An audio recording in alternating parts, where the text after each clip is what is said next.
Assalamualaikum warahmatullahi wabarakatuh. Salam sehat dan bahagia. Kembali lagi di channel Mantrois Ali Yusuf. Oke, seperti biasa yang akan saya bahas masih tetap seputar kesehatan lambung. Dan di video kali ini yang akan saya bahas itu tentang sensasi-sensasi asam lambung yang sering kita rasakan ya. Di sini ada 16 sensasi-sensasi ya yang sering kita rasakan untuk penderita asam lambung dan anxiety psikomatis. Ya, buat teman-teman yang belum subscribe channel Madrois Ali Yusuf ini, silahkan di subscribe juga teman-teman agar saya nanti bisa mengupload video-video terbaru saya tentang seputar kesehatan lambung. Karena kalau misalkan teman-teman nggak subscribe channel Madrois Ali Yusuf ini, nantinya saya nggak bisa upload video lagi dan saya nggak bisa berbagi pengalaman saya tentang seputar kesehatan lambung lagi ya. Jadi saya harap buat teman-teman yang belum subscribe, silahkan di subscribe dulu ya. Nah, dipencet tombol merahnya itu yang bertuliskan subscribe. Oke, jika sudah di subscribe, saya ucapkan terima kasih banyak buat teman-teman. Semoga kebaikannya dibalas sama Allah Ta'ala, amin ya rabbal alamin. Dan semoga penyakitnya segera diangkat, segera diberi kesehatan lagi seperti sedia kala, amin ya rabbal alamin. Oke, kita lanjut ke pembahasannya untuk sensasi-sensasi yang sering kita rasakan ya. Bagi penderita asam lambung GERD anxiety psikomatis ini, yang pertama mual ya. Mual dan muntah itu pasti sering banget kita rasakan ya bagi penderita asam lambung GERD anxiety psikomatis. Karena lambung itu kan udah sejalur ya, udah sejalur dari tenggorokan, dari kerongkongan sampai ke lambung itu sejalur. Jadi ketika makanan yang kita makan juga pasti melewati ke kerongkongan, minta masuk ke lambung. Jadi kalau misalkan lambungnya bermasalah, terus keluar cairan lambung pasti balik lagi ke sini, dan itu akan menimbulkan perih, mual, dan muntah ya. Terus ulu hati terasa sesak ya, itu sensasi-sensasi yang sering kita rasakan. Ulu hati terasa sesak, nggak bisa napas, kadang jantung juga terasa berhenti ya, terasa kayak otomatis berhenti gitu sejenak ya, terus ada lagi. Nah, itu sensasi-sensasi yang sering saya rasakan dulu ya. Tapi pasti semuanya juga penderita asam lambung juga merasakan ya sesuatu sensasi-sensasi yang seperti itu. Nah, terus di dada itu terasa panasnya di area sini ya. Di area sini itu karena ya asam lambung itu naik dan mengiritasi organ tubuh, karena sifatnya asam lambung itu kan korosi, melukai. Jadi setiap organ tubuh yang terlewati sama asam lambung ini dia akan terlukai dan akan teriritasi, makanya terasa panas, perih ya. Tenggorokan juga terasa perih, mengganjal.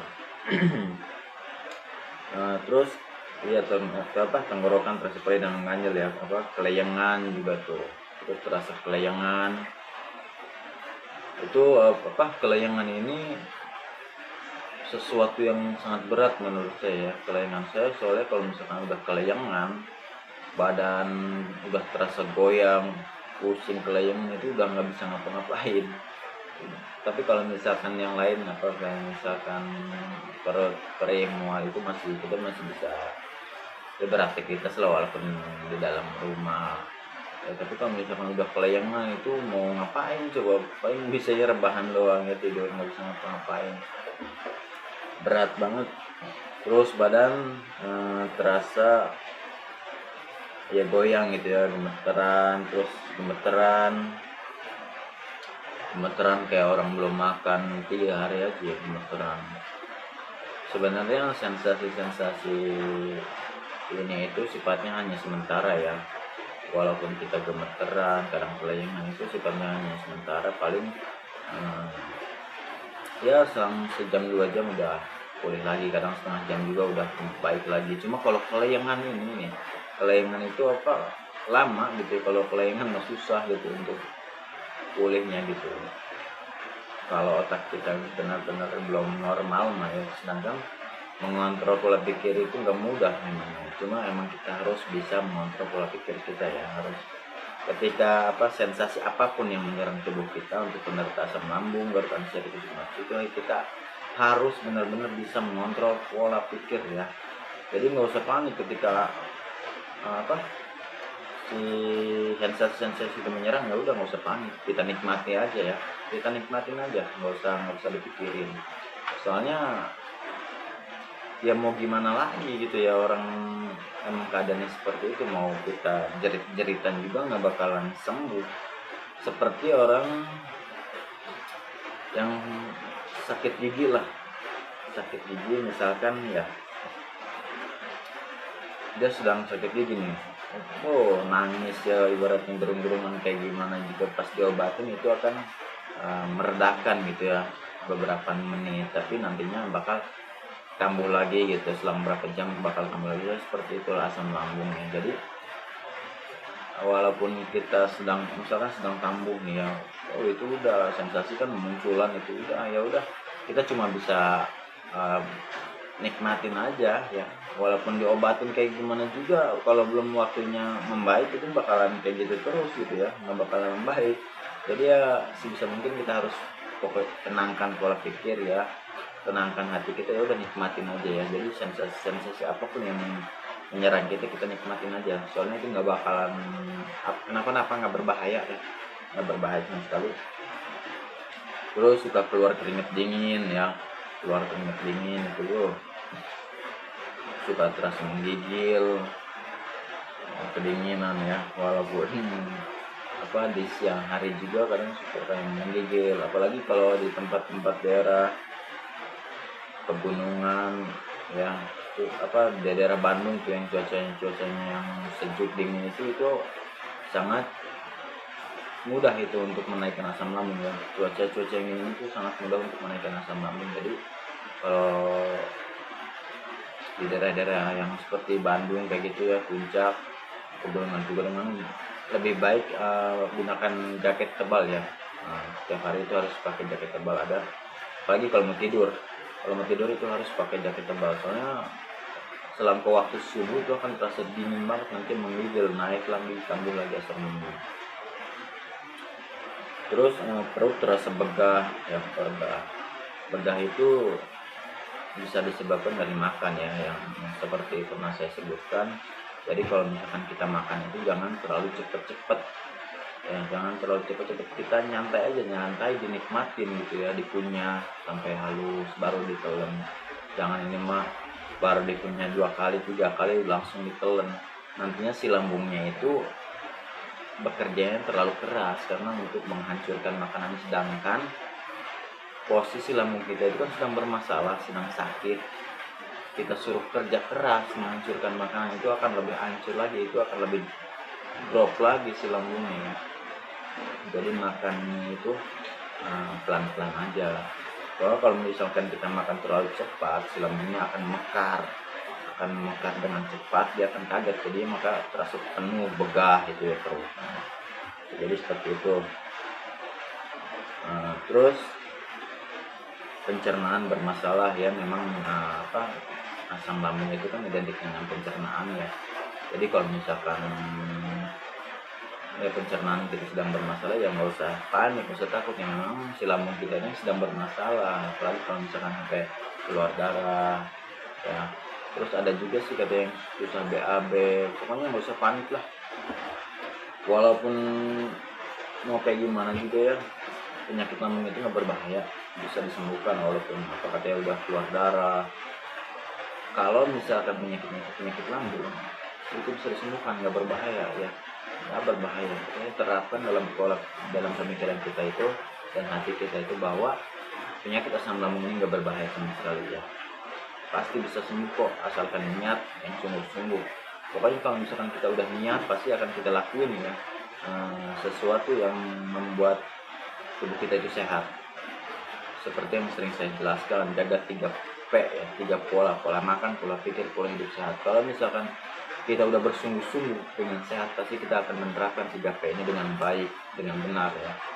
Soalnya kalau misalkan kita tidak menerapkannya dengan benar, itu sampai kapanpun nggak bakal pernah sembuh penyakit asam lambung itu ya. Jadi harus sungguh-sungguh lah, harus benar-benar kita menjaga 3 pola hidup ini dengan bersama gitu ya.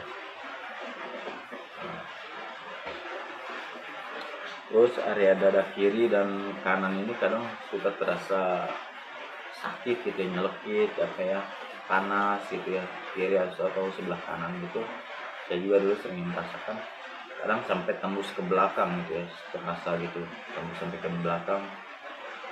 Ya memang seperti itu karena ya sensasi-sensasi asam lambung itu ya sekecil apapun ya, sensasi-sensasi yang sering kita rasakan kalau misalkan kita sedang sehat normal gitu ya, orang normal ya mungkin biasa-biasa aja menanggapinya ya. Kalau misalkan ada terasa badan pegal atau apa, itu akan ditanggapnya dengan biasa aja. Tapi beda dengan penderita asam lambung, GERD, anxiety, rheumatis, itu sekecil apapun sensasi yang dia rasakan itu akan terasa besar, akan dianggapnya penyakit bermasalah aja gitu ya, akan dianggapnya penyakit berbahaya aja, padahal ya biasa gitu ya. Kalau sebelum kita terkena penyakit asam lambung ini, sensasi itu juga suka ada, cuma kita nggak pernah menanggapinya gitu ya, kita cuek aja. Nah, tapi kenapa gitu sekarang kita nggak bisa cuek ya? Ya udah, kita kembalikan pola pikir kita seperti dulu, seperti sebelum kita terkena penyakit asam lambung ini, karena cara itulah yang bisa menyembuhkan gitu ya, yang bisa menyembuhkan penyakit anxiety ini, penyakit kecemasan, penyakit pola pikir kita itu. Karena penyakit pola pikir itu penyebab utama, 70% penyebab asam lambung kita ini nggak sembuh-sembuh ya itu adalah pola pikir. Sampai kapanpun kalau misalkan pola pikir kita nggak bisa kita atur, itu nggak bakal bisa sembuh juga asam lambung kita ya. Jadi sebaiknya kita atur pola pikir kita dengan baik, pola makan kita dengan baik, pola hidup sehat dengan baik, olahraga, pola tidurnya ya, jaga dengan baik semuanya, insya Allah kan kembali sehat lagi. Terus telinga terasa berdengung ya, saya juga pernah merasakan sama ya. Jadi karena naiknya asam lambung itu ya, hingga mengenai saraf-saraf tubuh gitu ya, dari pemikiran yang terlalu panik itu bisa merangsang otot-otot kita juga jadi tegang, jadi pada kencang-kencang ya di area tubuh kita, hingga merespon organ-organ tubuh yang lainnya ya, semacam telinga berdengung, terus mata juga buram ya, pandangan buram gitu ya, itu akibat dari asam lambung juga. Pokoknya nggak usah takut, nggak usah panik ya. Terus lemas, seperti tidak berdaya, seperti tidak bertenaga ya. Ya memang jadi kalau misalkan lemas ya, seperti tidak bertenaga ya, itu obatnya kita makan kalau misalkan terasa pokoknya aduh maaf.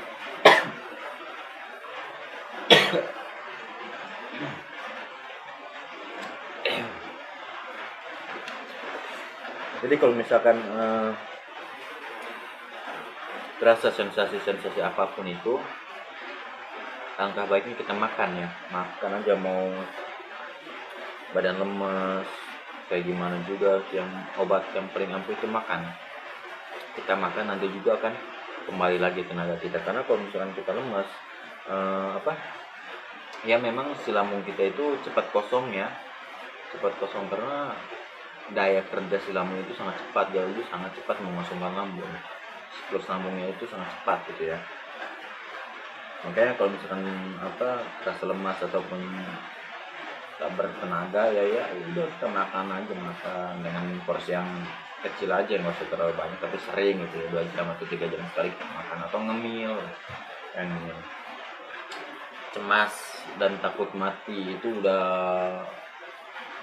mungkin bisa dibilang setiap hari ada dalam pemikiran kita yang namanya cemas. Sensasi cemas atau takut mati itu bisa dibilang ya setiap hari adalah.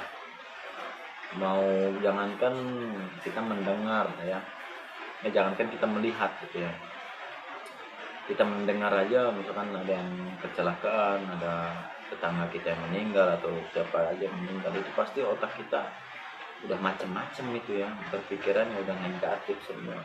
Aduh, itu orang katanya meninggal, kenapa ya, jangan-jangan penyakitnya sama lagi sama yang saya rasakan. Aduh, terus kalau misalkan dia ngedengar orang kecelakaan udah gemeter nggak karuan, tuh pemikiran udah acak-acakan lah pokoknya. Pokoknya inti dari semua ini ya kita kembali lagi ke 3 pola hidup sehat ya. Jaga pola hidup sehat dengan baik. Insya Allah semuanya akan baik ya, akan sehat lagi. Oke, mungkin untuk penjelasan di video kali ini saya cukup sekian dulu ya. Semoga bermanfaat. Buat teman-teman yang belum subscribe, silahkan di subscribe dulu ya channelnya. Terima kasih banyak. Assalamualaikum warahmatullahi wabarakatuh.